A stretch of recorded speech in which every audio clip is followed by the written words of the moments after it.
Now, our next topic for today is the organic variations. Now, what are the organic variations? That the how the different organisms they vary from each other, or the how these variations are being transferred from the parents to the offsprings, and it plays an important role in the hereditary as well as the variations.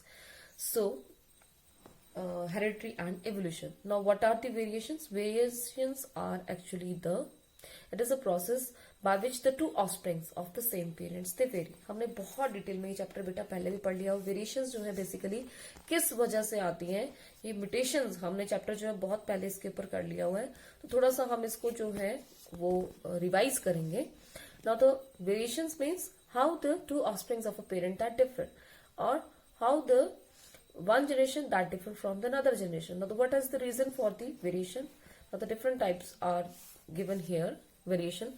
First is the somatic variation and the germinal variation. Somatic variation, you all know that takes place in the somatic cells, and the germinal variations which takes place in the germinal cells. The next is the continuous variation, और उसके बाद आ जाएगा आपका discontinuous variation. Next is the meristic variation and the substantive variation.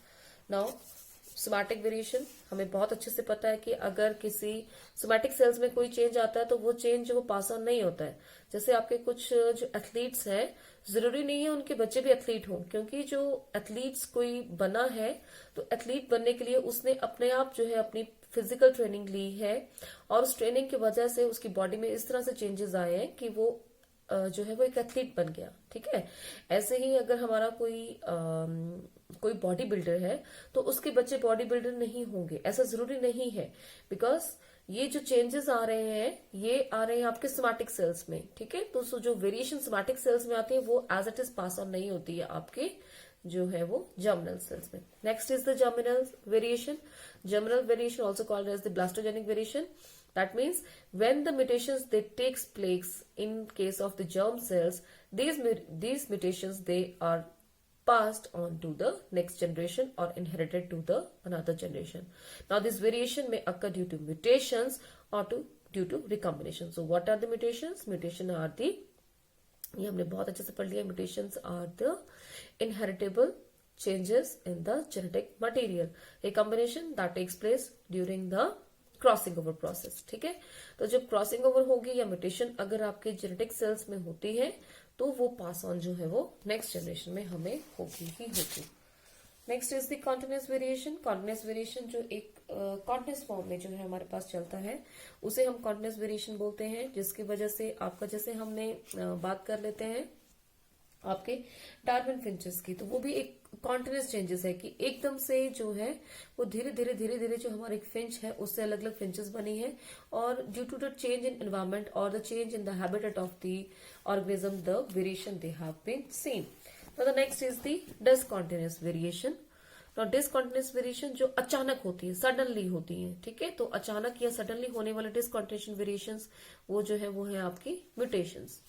Now the next is the meristematic or the substantive variation. Now what happen in case of the meristic variation? The variation which is in the number of the repeated parts. ठीक है, जैसे हम example ले लेते हैं आपकी starfish का. Starfish में you all know it is having a pentamerous symmetry, so उसमें 5 आर्म्स होती हैं, लेकिन कई बार हमारे पास जो है वो 4 और 6 आर्म वाले स्टारफिश भी देखने को मिलते हैं. Similarly in case of the human we have 5 fingers in the hand and the feet, so sometimes polydactyly is also seen, in which the number of the fingers that may be increased in case of the hand as well as the feet. And similarly we can have a extra rib in our rib cage. Now what are the substantive variation? Substantive variation, that when the variation is seen in the shape, size and the color of the organism. ठीक है, तो ये हमारे कुछ एक examples है variation के. Now what are the different sources of variation? We all know that how these variation they arise. The first source of variation is the gene mutation. What is gene mutation? We all know very well that the change in the structure of the gene is called as the gene mutation. Now how this gene mutation that arise? There are different reasons such as the deletion. Deletion means when there is a loss of one or more nucleotide that may result in the gene mutation. Now the next is the addition. Means involving the gain, जब हमारे पास कोई extra जो है nucleotide आ जाएगा तो वो addition होगा। ऐसे सब्स्टिट्यूशन है हमारे पास, ट्रांजिशन सब्स्टिट्यूशन के 2 पार्ट्स है, ट्रांजिशन एंड ट्रांसवर्जन। ये हमने बहुत अच्छे से जो है वो जीन म्यूटेशन चैप्टर में पढ़ लिया है। उसके बाद हमारा नेक्स्ट टॉपिक है chromosomal mutation. Chromosomal mutation means called as the chromosomal mutation जो है उसमें आपके structure as well as the number of chromosome जो है वो चेंज हो सकता है। अगर हम बात करें change in the structure of chromosome, it is also called as the chromosomal aberrations, तो वो भी हमने डिटेल में पढ़ा हुआ है। और क्रोमोसोमल जब नंबर चेंज होता है तो नंबर जो चेंज हो रहा है वो हमने प्लॉइडी जो है, डिफरेंट टाइप्स ऑफ प्लॉइडी जो है वो हमने पहले स्टडी की है। So these are the diagrams showing the change in the structure of the chromosome, or we can say these are the example of the chromosomal aberration, where a segment of chromosome is deleted called as deletion, or when a segment is duplicated called as duplication, or when we have seen the inversions may be paracentric or the pericentric, and the reciprocal translocation also have been seen. तो ये सारी चीजें हम जो है पहले कर चुके हैं वेरिएशंस में। उसके बाद आ गया आपके पास ploidy, change in the number of chromosome, कि किस तरह से हमारे क्रोमोसोम नंबर जो है वो चेंज होता है, ये भी हमने म्यूटेशंस में पहले कर लिया हुआ है। जैसे यहाँ पे दिखाया आपके aneuploidy. Aneuploidy when the chromosome number that increases, जब थोड़ा सा क्रोमोसोम नंबर बढ़ जाता है, 1 या 2 क्रोमोसोम बढ़ जाते हैं। देखो जैसे आपके यहाँ ट्राइजोमिक्स दिखाए, how the trisomic organism are formed, हमने बहुत अच्छे से किया है। जैसे डाउन सिंड्रोम है 21 ट्राइजोमी, ऐसे ही हमारे पास जो पैटो सिंड्रोम है 13 ट्राइजोमी, 18 सिंड्रोम है हमारे पास, एडवर्ड सिंड्रोम। इस तरह से हमने सिंड्रोम्स जो पहले कर लिए हैं। सो ये अगेन वही चार्ट हमारा आ गया जो हम पहले पढ़ चुके हैं। न्यूमेरिकल चेंजेस के लिए यूप्लॉइडी और एनीप्लॉइडी। Euploidy means when there is a change in the complete set of the chromosome, monoploids or diploids or the polyploids having the 3 times number of chromosome or the 4 times or the 5 times and so on. And similarly we have the aneuploids in which the number of the chromosome is increased or decreased. 1 या 2 chromosome increase हो जाते हैं, decrease हो जाते हैं। अगर increase हो जाएंगे so it is the hyperploidy, and if the number of chromosome is decreased it is the hypoploidy. Now the next reason for the variation is the sexual reproduction, कि जब सेक्सुअल रिप्रोडक्शन होती है तो उसमें 2 तरह के जो ऑर्गेनिज्म है मेल फीमेल, जब उनमें कॉम्बिनेशन होंगे तो जब उनकी कॉम्बिनेशन बनेगा तो रीशफलिंग और the recombination of the chromosomes or the genes that takes place. So the organism so formed after the sexual reproduction, they have the different types of combination and they differ. That's why they differ from their parents, as well as the offsprings of the same parents. They differ from each other because of the mixing or the shuffling of the genes of the chromosome. Next is the crossing over. You all know what is crossing over. Crossing over that takes place during the meiosis, in which the chiasma formation that takes place, and we can have the different types of gametes from a single parent also. ठीक है, सो ये आगे हमारे सारे के सारे reasons कि हमारी ऑर्गेनिक वेरिएशन जो है वो किस वजह से आई हुई है। ठीक है, तो अल्टीमेटली आपका लास्ट में दिया हुआ कॉजेस तो हमने पढ़ ही लिया किस वजह से आई हमारी जो है वो changes. Causes for variation, causes for the germinal variation क्यों आई आपकी, क्योंकि हमारे पास जो ऑर्गेनिज्म है they have the tendency to vary, amphimixis होती है जिसकी वजह से जो है वेरिएशन आ जाता है। म्यूटेशंस है आपके पास जिसकी वजह से चेंजेस आ रही है। सेक्सुअल रिप्रोडक्शन है हमारे पास। ठीक है, तो इन सभी चीजों की वजह से हमारे पास वेरिएशन आ गए। And there are also causes for the acquired variation, हमारे पास जो है वेरिएशन आती है जो हमने एक्वायर की है। ठीक है, तो जब हमारे आसपास का एनवायरमेंट चेंज होता है तो हमारी बॉडी भी जो है अकॉर्डिंगली रिस्पॉन्ड करती है, and we respond according to the heat, cold और ह्यूमिडिटी।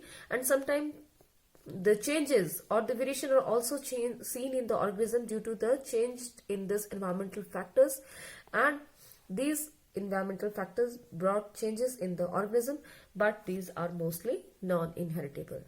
ठीक है, जो जर्मिनल जो वेरिएशंस होंगी वही इनहेरिटेबल होंगी। Now our next topic is the reproductive isolation, very easy topic. Reproductive isolation भी हम पहले जो है वो डिस्कस कर चुके हैं। What is reproductive isolation? It is a phenomena due to which the different organism they are unable to reproduce each other. The organism basically of the different species, they are unable to reproduce among themselves.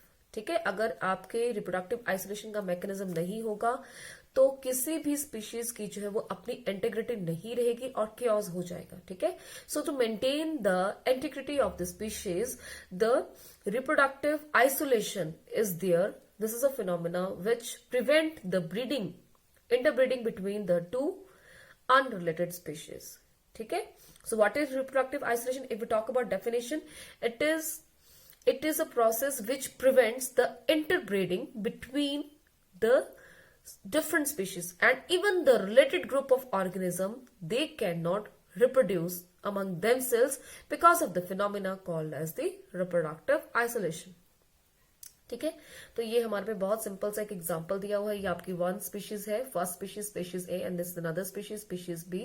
So they can reproduce among themselves, अपने आपस में reproduce कर लेते हैं, but they can not reproduce among themselves. एक दूसरे के organism जो है वो आपस में रिप्रोड्यूस नहीं करेंगे। They will not undergo a process of the reproduction और the sexual reproduction, but they can only reproduce among the organism of their own species. Now, what are the different isolating mechanisms, that how this isolation is being observed? ये isolation जो है वो कैसे होती है? कुछ हमारे मैकेनिज्म है जिसकी वजह से जो है वो दो डिफरेंट स्पीशीज के बीच में या कुछ रिलेटेड स्पीशीज के बीच में जो है वो रिप्रोडक्शन जो है वो पॉसिबल नहीं है, मेटिंग पॉसिबल नहीं है। तो इसके लिए कुछ प्री मेटिंग मैकेनिज्म है और कुछ पोस्ट मेटिंग मैकेनिज्म है। सो pre mating mechanism which operate before the mating and the post mating mechanism which will operate after the mating. So if you talk about pre mating mechanism, कैसे होगा ऐसे कि meeting से पहले ही ये ऐसा situation होती है कि दो जो आपके स्पीशीज हैं, डिफरेंट स्पीशीज हैं या रिलेटेड स्पीशीज हैं, वो आपस में रिप्रोड्यूस नहीं कर सकते हैं. Now the reason is the geographical isolation. Now what happens in case of the Darwin finches, we have studied very well in this, that in case of the Darwin finches which we have observed in Galapagos Islands, a single species that give rise to the different species, जो single हमारा seed eating जो bird था, finch थी, Darwin finch जो थी, belonging to Passeriformes order of the birds, it gave rise to the different finches on the basis of the food or the habitat which they get on the different islands of the Galapagos. तो वो अब धीरे धीरे अलग अलग species बन चुकी थी और उनके बीच में जो ब्रीडिंग जो थी वो पॉसिबल नहीं थी. क्यों नहीं थी? क्योंकि वो डिफरेंट आइलैंड्स पे प्रेजेंट थे. That means they have been separated geographically, different geographical positions पे प्रेजेंट होने की वजह से उनमें जो मीटिंग थी वो पॉसिबल नहीं थी. Next is the special isolation. Now when the individuals they are separated by the long distance, they can also cannot interbreed. Next is the seasonal or the temporal isolation. बहुत सारे हमारे ऐसे animals होते हैं या plants होते हैं जिसमें जो आपकी ब्रीडिंग है that depends upon the photo period और द टेम्परेचर और द ह्यूमिडिटी. सो अगर एक ऑर्गेनिज्म की ये कंडीशन फुलफिल होती है और दूसरे की नहीं होती ये कंडीशंस फुलफिल, तो वो आपस में ब्रीड नहीं कर पाते हैं. जैसे आपका ये दिया हुआ एग्जाम्पल अमेरिकन टोड का, जो अमेरिकन टोड है आपका, that is the Bufo American that breeds during the early rainy season. और इसी तरह से आपका जो ये फॉलोअर टोड है that breeds during the late rainy season. तो अर्ली रेनी सीजन और लेट रेनी सीजन दोनों का टाइम ही डिफरेंट है. ठीक है, तो दोनों की टाइमिंग डिफरेंट होने की वजह से इन दोनों टोड्स के बीच में कभी भी मीटिंग पॉसिबल नहीं हो पाती है. नेक्स्ट इज द इकोलॉजिकल और the habitat isolation. Now the different species they occupy the different habitats. कई बार वो सेम रीजन पे होते भी हैं बट उनका हैबिटेट डिफरेंट है, जिसकी वजह से जो उनके बीच में मीटिंग जो है वो पॉसिबल नहीं हो पाती है. ठीक है, इसका एग्जांपल जो दिया हुआ आपके बीच में वो है that is your pig frog and the gopher frog. That is the Rana Grilio and the Rana erulata. So they have the different habitats, so they cannot undergo the process of the mating or the breeding. Next is the ethological isolation. Ethological isolation in which we see that the different animals they perform different courtship behavior to attract their parents, to attract their partner. तो अपने partner को attract करने का जो behaviour है वो different है. ये मैंने पहले भी आपको बताया था. जैसे कि आपका पीकॉक है, ठीक है, तो पीकॉक जो है वो जब वो डांस करेगा तो पीहन ही उसकी ओर अट्रैक्ट होगी, कोई और स्पीशीज का जो बर्ड है वो उसकी ओर अट्रैक्ट नहीं होगा. सो this is the example of the ethological isolation. Next is the physiological isolation. There is a mating incompatibility mating incompatibility क्यों है? जैसे मान लीजिए अगर मेटिंग हो भी जाती है दो डिफरेंट स्पीशीज के बीच में, ड्रोसोफिला की बात कर लेते हैं। ड्रोसोफिला में हमें बहुत सारी जो है वो स्पीशीज देखने को मिले हैं। ड्रोसोफिला में सब स्पीशीज हमारे पास है। अगर इनके बीच में मेटिंग हो जाती है, so the vaginal mucous membrane of the Drosophila, that the female one, that undergoes swelling. So this is a example of the physiological isolation. Next is the mechanical isolation. यहाँ पर क्या है कि एक्सटर्नल जेनिटेलिया ही different है। हमारे to जो यहाँ पे एग्जांपल दिए फ्लाइज के, एक है ड्रोसोफिला और एक है आपका ग्लॉसिना। तो ये दो जो आपके अलग अलग फ्लाइज हैं, इनके बीच में जो मेटिंग है वो पॉसिबल नहीं हो पाती है। क्यों नहीं हो पाती? क्योंकि यहाँ पर दोनों की जो जेनेटेलिया है, एक्सटर्नल जेनेटेलिया, वो डिफरेंट है और उसमें कंपैटिबिलिटी ही नहीं है, तो चांसेस नहीं है आपके मीटिंग है। Next is the genetic isolation, कि आपके रिलेटेड स्पीशीज के बीच में अगर मीटिंग हो भी जाती है तो आपका जो ऑर्गेनिज्म है वो स्टेराइल होगा। Next is the post mating mechanism, the mechanism which operate after the mating. So we have different example. First is the genetic morality.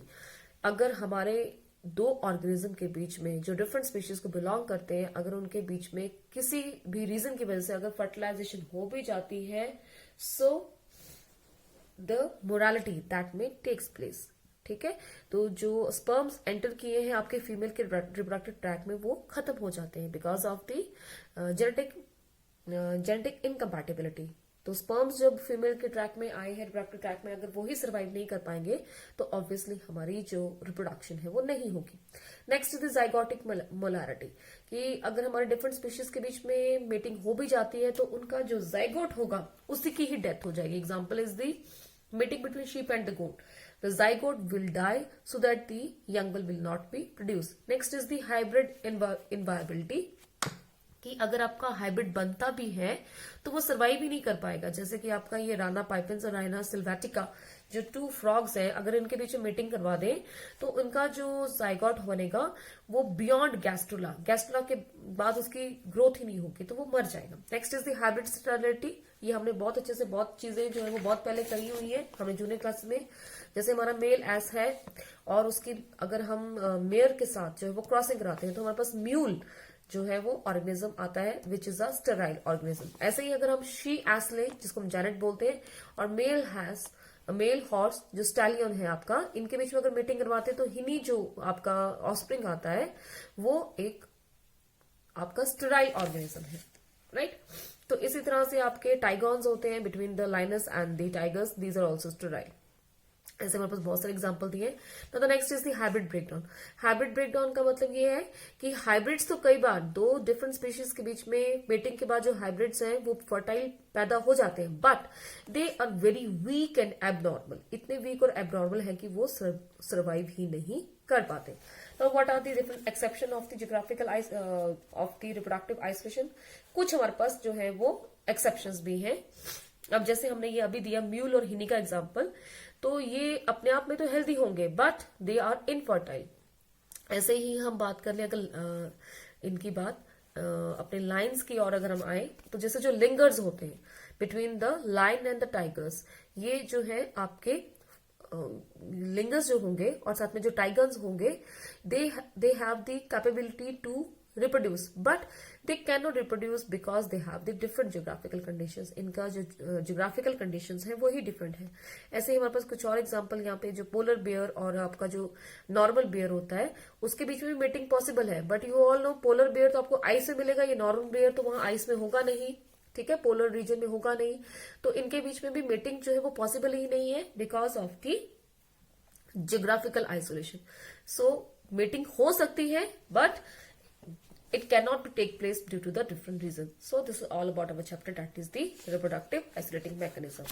Now the next chapter is the natural and the artificial selection। तो ये भी हमने बहुत अच्छे से पहले से ही पढ़ा हुआ है। Natural selection क्या होती है कि why the some of the organisms which are better adapted to their environment, they get the chances of survival, whereas the organisms which are less adapted, they are eliminated by the process called as the natural selection. So it is a natural process. ठीक है, और इसी तरह से हम इसी natural process को artificially भी परफॉर्म करते हैं. जो स्पीशीज हमारे लिए बेनिफिशियल होती है, चाहे वो आपके डोमेस्टिक एनिमल्स हो या वो आपकी क्रॉप्स हो, जो हमारे लिए बेनिफिशियल स्पीशीज होते हैं, हम उसी को ही आगे चलकर ब्रीड करते हैं. और जो हमारे लिए लेस बेनिफिशियल स्पीशीज है वो धीरे धीरे एलिमिनेट कर देते हैं bye the process of the artificial selection. So selection is a process which may operate naturally and sometime we perform this process artificially in our laboratories for our benefits. So ये आपका एक diagram दिया हुआ है. जैसे यहाँ पे हमारी कोई पॉपुलेशन है, यहाँ पे एक ऑर्गेनिज्म जो है वो कुछ ऑर्गेनिज्म आ जाते हैं जो कि एनवायरमेंट में कुछ एनवायरमेंटल चेंजेस आ गए, जिसकी वजह से जो आपकी मास पॉपुलेशन है वो धीरे धीरे अडाप्ट नहीं कर पा रही है, और कुछ ऑर्गेनिज्म जो है वो आ गए हैं जो अडाप्ट कर ले रहे हैं. तो धीरे धीरे जो अडाप्टेड इंडिविजुअल्स हैं जो अडाप्ट हो जा रहे हैं, उनकी पॉपुलेशन धीरे धीरे इंक्रीज हो रही है. ठीक है, यहाँ पे सर्कल छोटे बनाए ब्लैक, अदरवाइज ये इसी तरह का बड़ा सर्कल आएगा. धीरे धीरे ये जो नए पॉपुलेशन है जो अडाप्ट हो रही है, ये इनकी पॉपुलेशन जो है वो इंक्रीज होगी, इन ऑर्गेनिज्म की पॉपुलेशन इंक्रीज होगी, और जो अनफिट है वो धीरे धीरे एलिमिनेट होंगे. Now this question is many of the times asked in your examination that different types of the natural selection. तो हमने थोड़ा ध्यान से पढ़ना है इसको, बहुत ईजी है और ये बहुत बार पूछते हैं हमें. Now that what are the different types of the natural selection. Natural selection, it is of three types. One is the stabilizing, another is the directional, and the disruptive selection. Now what is stabilizing types of the natural selection, or it is also called as the balancing type of the natural selection. What happens in this case? The over specialized organism or the extreme organism, they are eliminated, and the mean जो आपके homogeneous population है वही organism आगे चल के survive करेंगे. जो extreme है वो धीरे धीरे एलिमिनेट हो जाएंगे. तो जो ग्राफ इस तरह से हमें नजर आ रहा था, वो कुछ टाइम के बाद जो है वो ग्राफ इस तरह से नजर आ जाएगा कि जो आपके एक्सट्रीम पॉपुलेशन है वो एलिमिनेट हो रही है, और आपकी मीन पॉपुलेशन जो है, जो आपकी होमोजेनियस पॉपुलेशन है, that is conserved by the process of the natural selection. And if we talk about example, the example is the sickle cell anaemia in case of the human beings. You all know what is sickle cell anaemia. जो African countries में जो sickle cell anaemia वो बहुत ज्यादा देखने को मिला गया है. जो आपके हेट्रोजीनियस ऑर्गेनिज्म है वो हमें देखने को मिलेंगे. वाई? बिकॉज उनको मलेरिया नहीं हो सकता, तो जो आपके नॉर्मल है ऑर्गेनिज्म जिनको सिकल सेल नहीं है वो भी खत्म हो जाएंगे, और जो होमोजीनियस है यानी कि आपके HBS और HBS ये भी मारे जा रहे हैं, और आपके HbA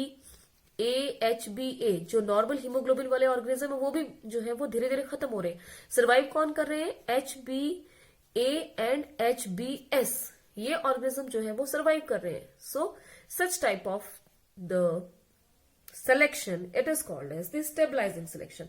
Now next is the directional. Directional means जब एक डायरेक्शन में ही जो है वो चेंजेस हो रहे हैं हमारे पॉपुलेशन में, एक ही डायरेक्शन की ओर जो है वो फेवर कर रहा है आपका नेचर सिलेक्शन को. ठीक है, तो ये आपका डायग्राम कि आपके ये जो ऑर्गेनिज्म है, जो हमारे कुछ ऑर्गेनिज्म एलिमिनेट हो जाते हैं, और नेचर जो है वो फेवर करती है एक ही ओर. आपके जो फिट ऑर्गेनिज्म होंगे वो धीरे धीरे उनकी पॉपुलेशन इंक्रीज हो जाएगी, जो अनफिट होंगे धीरे धीरे उनकी पॉपुलेशन जो है वो खत्म हो जाती है. ठीक है, तो ये ग्राफ जो है हमारा वो इससे अल्टीमेटली यहां पहुंच जाएगा. ठीक है, जो आपकी मीन पॉपुलेशन है वो इंक्रीज कर रही है. अगर इसकी हम बात कर लें, जैसे आपका DDT वाला एग्जांपल है या कोई और एग्जांपल है जिसमें कि जो ऑर्गेनिज्म सर्वाइव नहीं कर पाए, जो अपने नेचुरल कंडीशन के साथ फिट नहीं हुए, वो धीरे धीरे खत्म हो जाएंगे, और जिनमें म्यूटेशन आ गई and which have adopted themself according to the new environment, they will go on increasing and the earlier population that will go on decreasing. Example is the industrial melanism. हमें बहुत अच्छे से एग्जाम्पल ये clear है कि धीरे धीरे कैसे आपका जो था वो लाइट कलर मॉथ जो था उनकी पॉपुलेशन कम हो गई थी, और जो आपका मेलेनिक मॉथ था that is the western carbonaria, that उसकी पॉपुलेशन कैसे धीरे धीरे इंक्रीज हुई थी. So this was also an example of the directional selection. ऐसे ही आपका मॉस्किटो का एग्जांपल है. Now the next is the disruptive selection. ये बहुत कम नेचर में होती है, लेकिन फिर भी ये कई बार हमें देखने को मिली है डिसरप्टिव सिलेक्शन, जिसमें कि क्या होता है, जो दो हमारे एक्सट्रीम्स हैं, जो हमारे एक्सट्रीम पॉपुलेशन है उनके चांसेस ऑफ सर्वाइवल जो है वो इंक्रीज होते हैं, जबकि जो आपकी मीन पॉपुलेशन है उसके चांसेस जो है वो धीरे धीरे कम होते हैं। अगर हमें इसके लिए एग्जांपल लें तो इसके लिए हमारा एग्जांपल है स्नेल का। जैसे अगर हम स्नेल की बात करें तो 3 तरह के स्नेल्स हमें सी में देखने को मिलेंगे। एक मिलेंगे व्हाइट, एक मिलेंगे ब्लैक और एक मिलेंगे ब्राउन। ठीक है, तो आपके व्हाइट और ब्लैक स्नेल जो है वो सर्वाइव कर जाते हैं और ब्राउन स्नेल जो है वो धीरे धीरे उनकी पॉपुलेशन कम होती है। व्हाइट क्यों सर्वाइव कर जाते हैं? क्योंकि अगर व्हाइट बार्निकल्स के साथ हैं तो उनको इजिली डिटेक्ट नहीं कर पाएंगे प्रेडेटर्स, जो बर्ड्स हैं या बाकी प्रेडेटर्स हैं डिटेक्ट नहीं कर पाएंगे। इसी तरह से जो आपके ब्लैक स्नेल्स हैं, अगर वो बियर रॉक्स के ऊपर है तब भी उनको इजिली डिटेक्ट नहीं किया जाएगा due to the camouflage.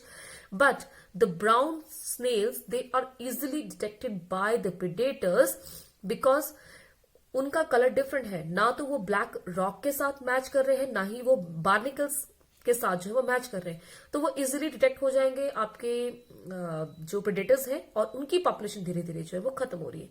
So this is the topic, that is the natural selection. So we have studied the different types of natural selection. One is the stabilizing or the balancing selection. Another is your directional selection, in which the selection that takes place in a particular direction. And the last one is the disruptive selection, in which the mean organism in which the mean जो आपके to extreme जो population है उन्हीं को जो है support करेगी nature, और जो आपके कुछ मीन ऑर्गेनिज्म है वो धीरे धीरे जो है वो एलिमिनेट होंगे। ठीक है, सो ये हमने बहुत अच्छे से करना है। ये क्वेश्चन हमें अक्सर ही पेपर में आता है और बहुत आसान है। सो this is all about our topic. Thank you.